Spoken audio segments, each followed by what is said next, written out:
Pollen Blizzard. So this friend of mine gave me this old patio set, which is still in really good shape. It's got a little bit of rust and, a little bit of paint peeling here and there, but a little bit of pressure washing, spray painting, it'll be good as new. And I would love to get to work on it now that we've got all this time on our hands, except that it's March in the Deep South, which means...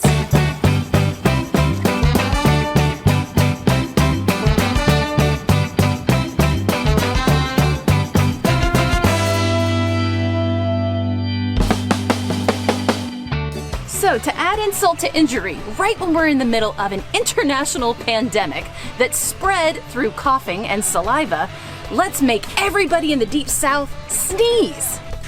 Thanks, universe. So, there's no way I can paint this right now without it being covered in pollen forever. It'll come out green instead of black. Hear that? Give it up, dude. There's no point. Got a little something on your nose there, dog.